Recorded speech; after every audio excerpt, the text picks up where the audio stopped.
हाँ, तो जो अवकलन का जो कंडीशन था, अवकलन के लिए हम लोग फार्मूला जानते हैं, बेसिक जानकारी है हमारा ये। जैसे कि अवकलन जो किया जाता है x के सापेक्ष, मतलब किसके सापेक्ष आपको अवकलन करना है आपको दिया जाएगा। जैसे कि मान लो कि जैसे कोई फलन होता है f(x), हमेशा फलन को f(x) के पदों में नोट करते हैं, f(x) करके नोट करते हैं। तो f(x) क्या होता है, y होता है, y बराबर f(x). तो y एक फलन है जो किसके पदों में है, x के पदों में है, यानी आप कह सकते हैं y x के पदों में है, y किसके पदों में है, x के। कभी कभी आप ऐसे भी देखे होंगे y = f(z) आ जाएगा, y = f(t), y = f(p), ऐसे पदों की पद बदलते रहते हैं। मतलब y तो एक फलन है, तो y किस पर डिपेंड करता है, y के मान x के मान पर डिपेंड कर रहा है, y के मान x के मान। अगर x के मान बदल गया तो y के मान में परिवर्तन हो जाते हैं, x के मान का आप परिवर्तन करते हैं तो y में परिवर्तन हो जाएगा।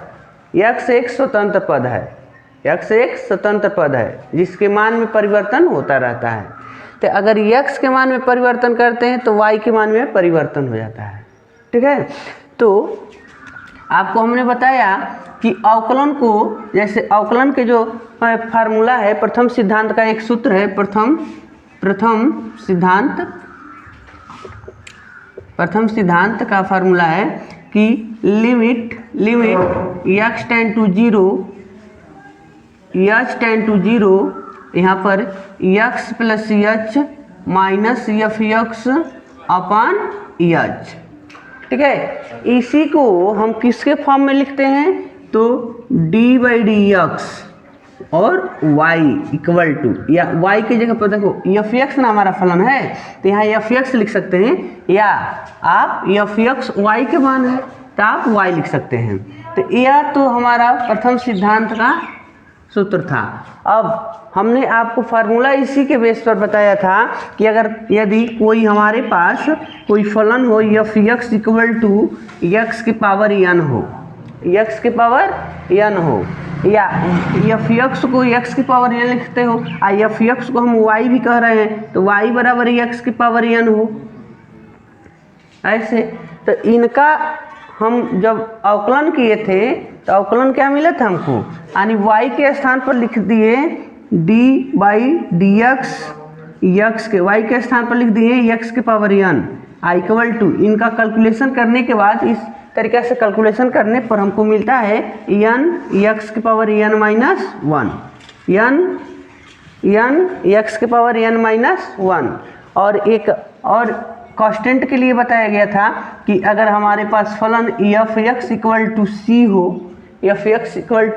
c हो तो इनका होता है d/dx, यहाँ पर लिखेंगे c बराबर 0, यानी कांस्टेंट का जब अवकलन करते हैं तो हमको क्या मिलता है, 0 मिलता है। और x के पावर n का अवकलन करते हैं तो n x की पावर n माइनस 1 प्राप्त होता है। इसी के बेस पर अगर हम प्रश्न को सॉल्व करते हैं, कुछ एग्जाम्पल्स देखा जाए। जैसे अगर मान लीजिए कि प्रश्न दे देता है f(x) = x की पावर 3, ठीक है, f(x) न लिख देगा y = x की पावर 3 का अवकलन x के सापेक्ष। ठीक है, तो किसके सापेक्ष करना है वह देख लो। जैसे सूत्र आप जानते हैं कि d/dx, यहाँ पर x लिख दिए ना, d/dx, तो x के सापेक्ष, जिसके सापेक्ष कर रहा है, कह रहा है x के सापेक्ष, तो d/dx x यहाँ लिखेंगे, जिसके सापेक्ष आपको अवकलन करना होगा। अगर यहाँ कहता p के सापेक्ष या z के सापेक्ष, यानी जिसके सापेक्ष कहेगा तो आपको बट्टे में d के साथ वही चर राशि लिखेंगे। ठीक है, यानी आपका फलन भी तो उसी के पद में होना चाहिए। तो हमारा फलन है बाबू, यहाँ पर दिख रहा है आपको। तो यहाँ पर हम सूत्र जानते हैं d/dx x के पावर n का अवकलन होता है n x के पावर n माइनस 1। तो यहाँ हमारे पास dy का मान आ गया इतना ना, है ना, आ गया। तो x के पावर 3 बराबर, अब देखो यहाँ x है तो यहाँ भी x है, बट यहाँ n है तो यहाँ पर 3 है। तो यहाँ n का यूज हुआ है जहाँ, वहाँ हम 3 का यूज कर देंगे। तो हम लिख देंगे 3x के पावर 3 माइनस 1। तो एक लाइन आगे 3x के पावर 2, ये आपका अवकलन हो गया। ठीक है, अगर प्रश्न ऐसे देता है y इक्वल टू x के पावर 7, ठीक है, तो आप हल करेंगे d/dx y इक्वल टू, सूत्र है आपका d/dx y के स्थान पर x के पावर n और n x के पावर n माइनस 1। तो d/dx x के पावर 7 है। ठीक है, तो इनको लिखेंगे जितना घात है उसी घात को आगे ना लिखना है, मतलब n था तो n आगे है, n में एक कम हो जा रहा है। तो यहाँ 7 पावर है तो 7 आगे लिखेंगे, x के पावर 7 माइनस 1 लिखेंगे, तो 7x के पावर 6 हो गया। मतलब जितना पावर है उस पावर को आगे नोट करेंगे, फिर से उस पावर में एक नंबर कम कर देना है। ठीक है, जैसे और भी लिख सकते हो y इक्वल टू x के पावर 10।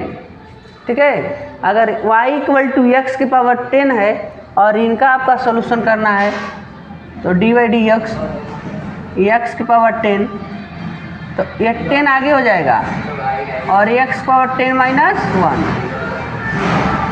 1 आगे नोट किए और x के पावर 10 माइनस 1, तो x के पावर कितना हो गया 9। ऐसे आप कैलकुलेशन करते जाएंगे, यानी इनका इसी तरीक़े से सॉल्व करना है। तो ये तो यह हुआ, लेकिन अगर कभी कभी गुणांक के रूप में नंबर दे देगा तो गुणांक को कैसे नोट करेंगे। देखिए पहले देखो बाबू, पहले देखो ये दिया है, मान लो y इक्वल नहीं लिखे हैं तभी y इक्वल है y इक्वल टू x के power -7, y equal to x के पावर -7। तो आप इसको हल करोगे तो लिखोगे d/dx और यहाँ y ना हो रहा है d/dx dy/dx, तो dy तो y के स्थान पर क्या लिखना है d/dx और y के स्थान पर x के पावर -7। और इतना जान लीजिए कि x के पावर जितना कुछ भी है, क्योंकि आपका फार्मूला क्या कहता है d/dx x के पावर n, तो x के पावर n है तो n को आगे लिखते हैं और फिर से x के पावर n में एक कम करते हैं। हाँ, तो x के पावर जो कुछ भी है उसको आगे नोट करेंगे। तो देखो x के पावर क्या है -7 है, x के पावर तो -7 को आगे लिख देंगे, -7 को आगे नोट करना है और x के पावर -7 में एक कम कर देना है। जितना घात है उसको आगे लिखना है, फिर से x नोट करने के बाद उसके घात में एक कम करना है। तो -7 और x के पावर -7 में एक कम कर रहे हैं तो कितना हो गया -8। ये आपका सॉल्यूशन हो जाएगा। ठीक है, इसका दूसरा देखो, दूसरा दिया है बाबू y इक्वल टू 3x के power 5, y equal to 3x के पावर 5। अगर इनका हम अवकलन करते हैं dy/dx, तो d/dx और y के स्थान पर 3x के पावर 5। अब इसके पास 3 आ गया तो आप उससे कंफ्यूज नहीं होंगे। आप क्या करेंगे, जो 3 है ना बाबू, पहले उसको 3 को d/dx से आगे लिख दो, कॉमन कर लेना है, एक गुणांक है तो लिख देना है d/dx, 3 आगे हो गया, अब x के पावर 5, 3 तो आगे हो गई ने, 3 आगे कर दिया गया तो क्या हो गया अब तो 3 देखो 3 तो फार्मूला बन गया ना तुम्हारा, इसके जैसा हो गया। तो जितना घात है उसको आगे लिखेंगे, तो यहाँ पर गुणा का चिन्ह लगा देना, 5ix के पावर उसके घात में एक कम कर देना है -1, तो आई देखो कितना हो गया 15x के पावर 4। ये आपका सोल्यूशन हो गया। पुनः देखिए y इक्वल टू दिया है 3x की पावर 5, तो 3 जो है बाबू हम यहाँ पर नोट कर लिए y के स्थान पर, जैसे dy बाई डी एक्स है तो y के स्थान पर 3x की पावर 5, तो 3 जो है आपको dy बाई डी एक्स से आगे लिख देना है, इसको कॉमन लिख देना है, ठीक है, कॉमन कर लेना है। तो इसको हमने dy बाई डी एक्स से आगे नोट कर दिया और उसके बाद x की पावर 5, ठीक है। अब क्या हुआ, तो यह 3 और x की पावर 5 है जो 5 है बाबू, तो ये तो फार्मूले के जैसा हो गया इसके, तो जितना भी ये आगे है ये तो रहेगा, इसके जगह पर गुणा लिखेंगे और इनका जितना घात है घात को आगे लिखते हैं, तो 5 आगे हो गया, x की पावर 5 में 1 कम कर दिए, तो ये गुणा करोगे तो 15 हो गया और x की पावर 5 में 1 माइनस कर दिए तो 4 हो गया।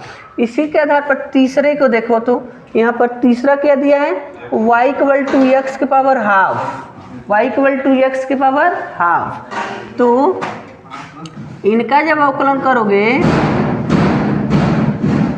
इनका अवकलन करोगे तो डी बाई डी एक्स और y के स्थान पर x की पावर हाफ, तो x का कुछ और पावर होके उसको तो क्या करना है, आगे लिखना है, ठीक है, और x की पावर में 1 कम कर देना है, x की पावर में 1 कम कर देना, -1/2,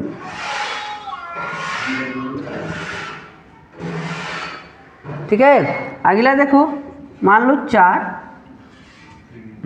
n है, y इक्वल टू एक्स की पावर 2/3, अगर इनका आप अवकलन करते हो, इनका करते हो तो डी बाई डी एक्स की पावर 2/3, तो देखो जितना भी घात है उसका आगे लिखना है, तो हम 2/3 को आगे लिख दिए और फिर से x लिखेंगे और जो उसका घात जितना है उसमें 1 कम कर देना है, घात में 1 कम कर देना है, तो कितना हो गया 2/3 और घात कितना होने वाले हैं भाई, 2/3 में 1 करोगे कम, तो देखो 2 माइनस है 3 गुणा करोगे ना 3 हो जाएगा, तो 2 में 3 घटाओगे -1/3, ये आपका सॉल्यूशन हो गया, ठीक है।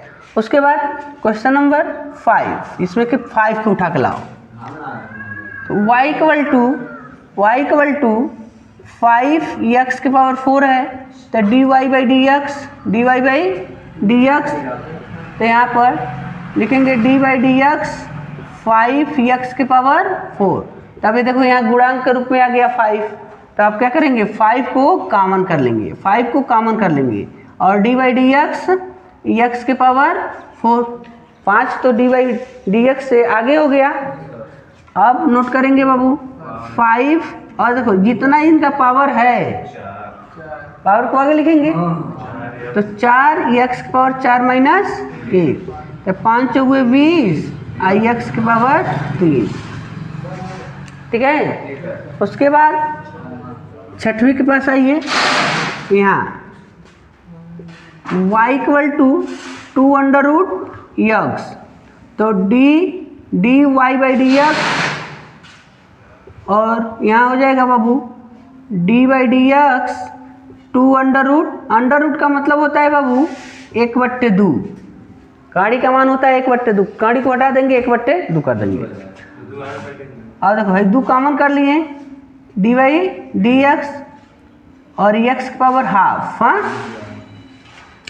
तो यहाँ 2 गुणे जितना घात है आगे लिखना है, घात आगे और उसके घात में 1 कम कर देंगे, 2 से 2 कट गया, x पावर -1/2।